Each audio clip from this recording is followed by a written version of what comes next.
Game day operations will do a basic overview of the protocols of running a game. Some can vary depending on your league, like some pro leagues have starting lineups at the 6-minute mark, or if you're doing something like Little League.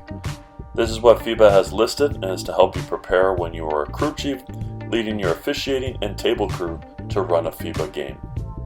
For a seasoned official, this would serve as a great refresher, and for a developing official, this can be a great base to master the proper protocols to help you run a game. So before you appear at the game site, you should be in a referee shirt, long black pants, black socks, and black basketball shoes, and you should all be uniformly dressed. That is your game attire on the court. When you arrive to the game site depends on what level you're officiating. Pro games tend to have an hour to 2 hours before. Anything lower might even be 15 minutes, but you want to message your crew, arrive there at the same time to pregame and warm up together.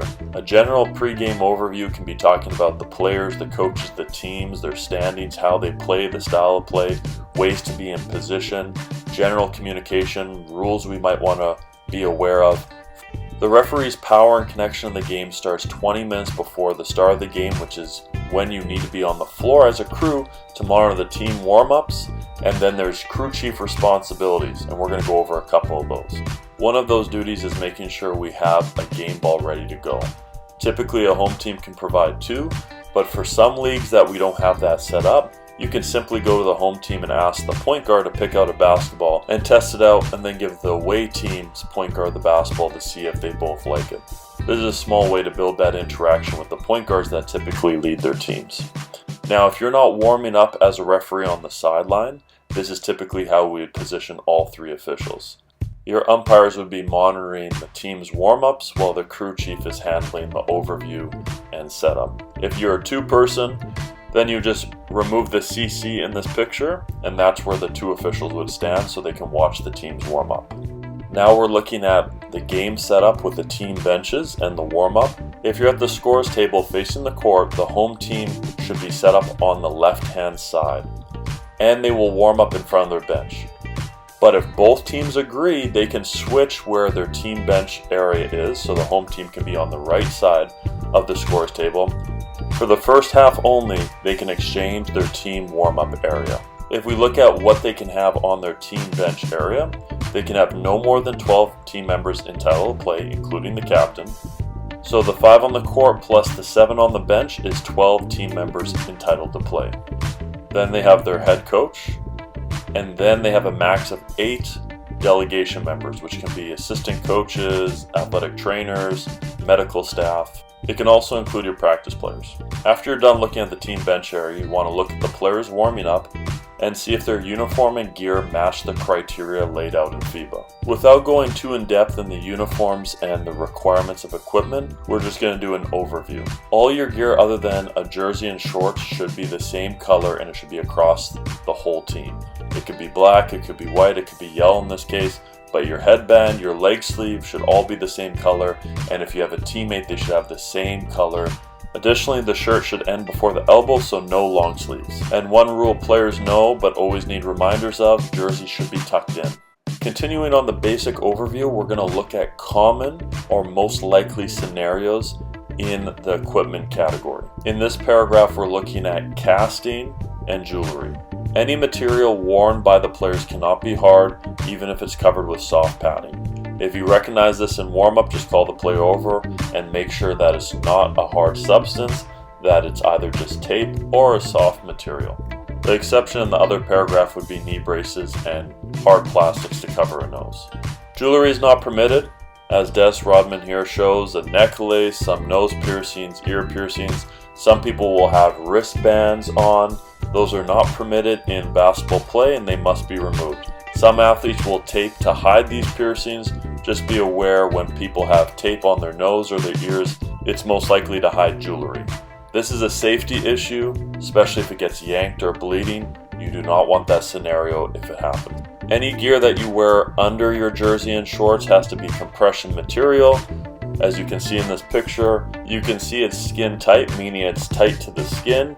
It is important to be aware of other people's duties, like the head coach and the first assistant, to making sure their team members that are eligible to play in the game have their names and their numbers listed down on the score sheet. It's important to put down all players even if they're not the game yet, so that way they're entitled to play when they arrive, even if the game has already started. It is important the captain, the first assistant coach are identified because they have additional responsibilities for their team in the game. At least 10 minutes before the start of the game, the head coach should confirm all the details they put in the score sheet and indicate the 5 players to start the game.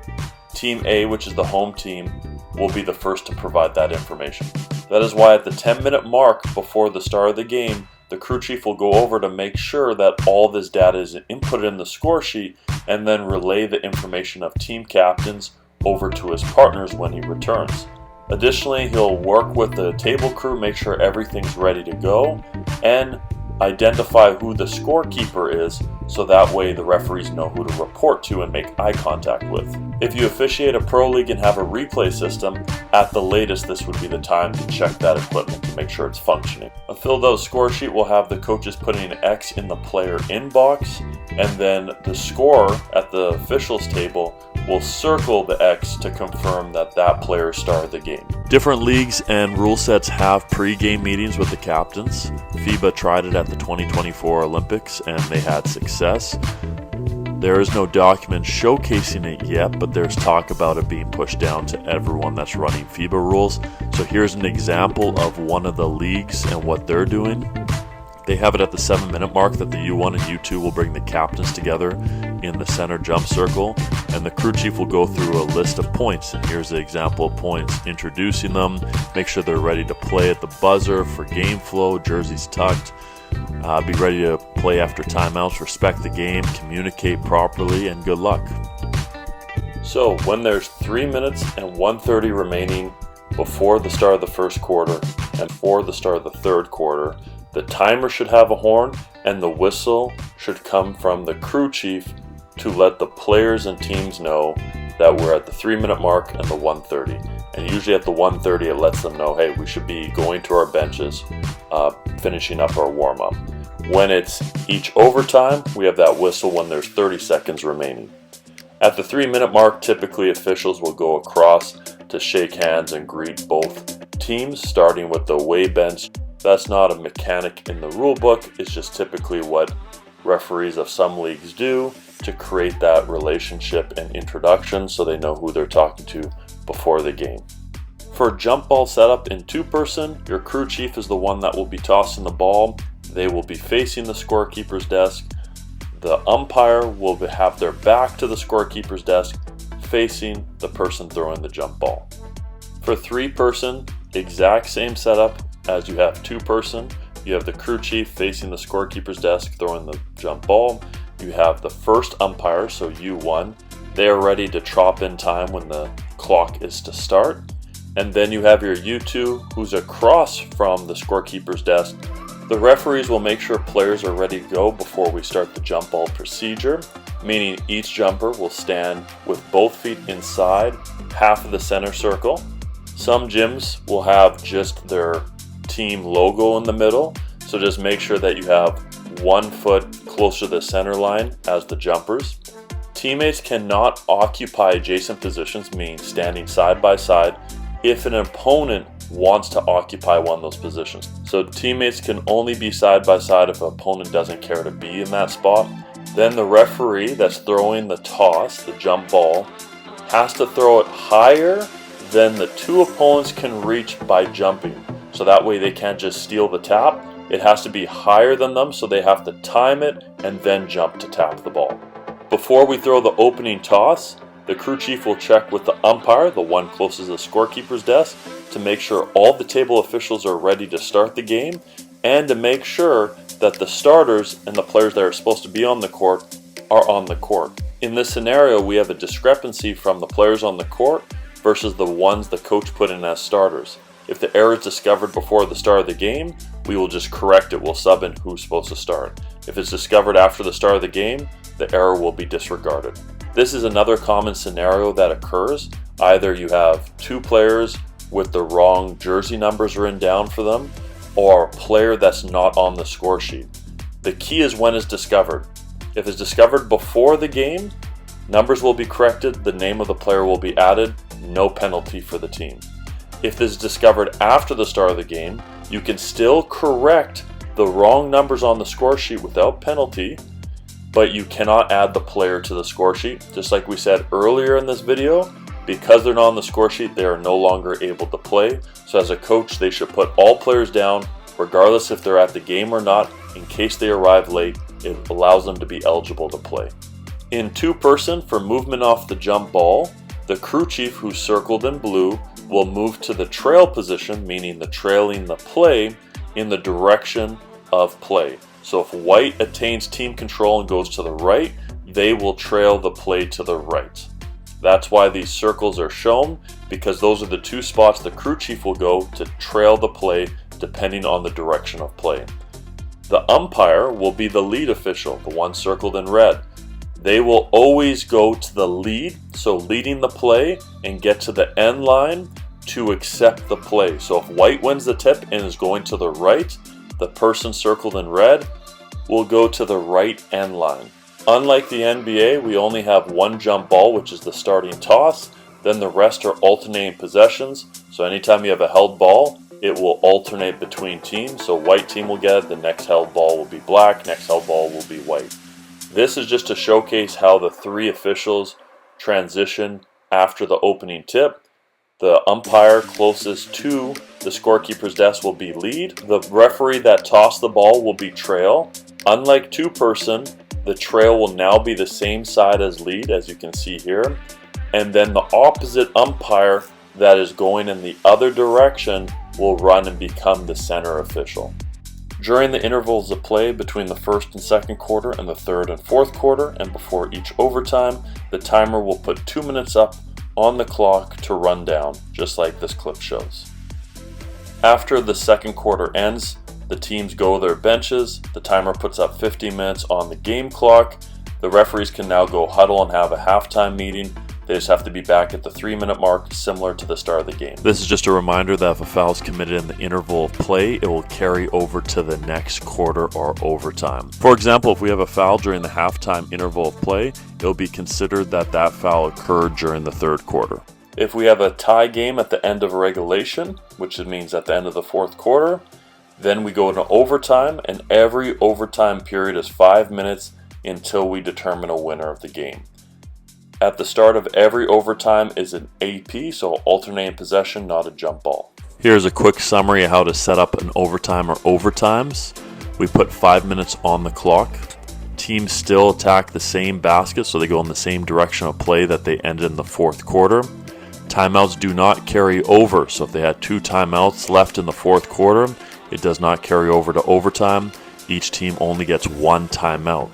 The fouls do carry over, so however many fouls they had in the fourth quarter, whether it's 4 team fouls, then it carries over to the overtime as 4 team fouls. So team fouls carry over, timeouts do not. If we have a timeout, we wait for a timeout opportunity. As soon as the referee signals the timeout, that's when our timer starts the 1 minute. Then when 50 seconds has elapsed, or at the 10-second mark, that's when we have a horn and a whistle to signify that teams should be coming out of their huddles ready to play. Last 2 minutes, every time a basket is scored, we have stop time, so you always want to remind the timer when we get close to this time. And it also helps to have crew communication.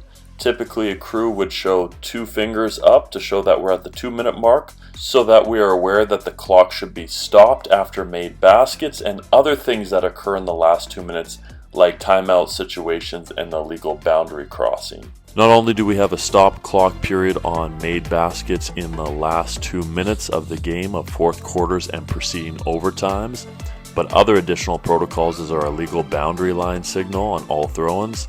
So as you see here, we do a waving of arm up and down. Then when it comes to timeouts, if a coach has 3 timeouts, meaning they didn't use any in the second half currently, and the time goes below 2 minutes, they lose a timeout automatically, which means they have 2 timeouts total. Then additionally, they can advance the ball. There's been a change this year, 2024, that on a made basket, they can choose on what side they want to throw it in. But if it's a foul or a violation on one side of the court or the other, they have to go the side of that court it was committed. Another form of communication is one finger in the air, showcasing that we have the last possession of the quarter because the shot clock is now turned off. When we talk about communication between the referee and the players and the head coach, they have the same protocol that they approach on a dead ball in a courteous manner. When it comes to the bench, specifically with coaches, only one coach may stand. It could be the head coach or the assistant, but only one. If one of the coaches are just coming up to coach their players for just a brief moment, maybe 5-10 seconds max, that's not a problem. In this clip, the assistant coach has been up the whole possession, which is longer than the brief moment to coach your players. In this example, we have a coach go up for just a brief moment, maybe 2-3 seconds to help coach, and then return to their seat. This is a great example of just coaching your players and then sitting back down. It's important to note the assistant coach will only talk to their players and not with the referees. In this example, the referee tells the assistant coach to have a seat. When we're looking at the team bench area as a collective, it's important to know they are to remain seated throughout the game. Yes, there's going to be some leniency for last possession buckets or a highlight play where they get up, they celebrate, then they have a seat. Just be aware that the celebration should be brief and they should return to their seats. If a player fouls out by committing 5 fouls or however many fouls in your league, the referee will immediately let the coach know and they have 30 seconds to substitute that player. It's important to note that if you're reffing senior league or something of a factor that doesn't have a head coach, it's a player head coach, that when that player commits 5 fouls in the game, they are now excluded player, but they can continue as a head coach. After a team commits 4 team fouls in a quarter, we are now in penalty situation. Typically, the communication between partners is to showcase a horns to show them that we are in penalty situation. Another thing to be aware of is how many technicals or unsportsmanlike they have, because a player is disqualified if they have 2 technical fouls or 2 unsportsmanlike fouls, or 1 of each. For a head coach to be disqualified, it's either 2 direct technical fouls to the head coach, or 3 indirect technical fouls to anyone permitted to sit in the team bench area, or you can have a combination of direct and indirect technical fouls. In the FIBA 2024 rule changes, when we had a disqualified member of a team, which could be a player, substitute, head coach, assistant coach, etc., they were not leaving in a timely fashion, so they made a little alteration saying that they should take no more than 30 seconds to leave the game, the court area, and shall go to and remain in the team's dressing room for the duration of the game, or they can leave the building. During the game, the crew chief has the power to stop a game when conditions warrant it, so they can go to the scores table to check if there's anything going on. Maybe there's a mistake, maybe a correctable error, maybe there's a malfunction, maybe there's something on the floor that needs a wet spot cleaned. They have the power to go fix anything that's going on. They also are able to go check out the score sheet at any time they feel necessary. If you have an IRS or something similar in your league, just be aware of the circumstances needed for a referee-initiated IRS or a head coach's challenge. So that way you're aware to tell them if they can challenge it or not when you receive the request.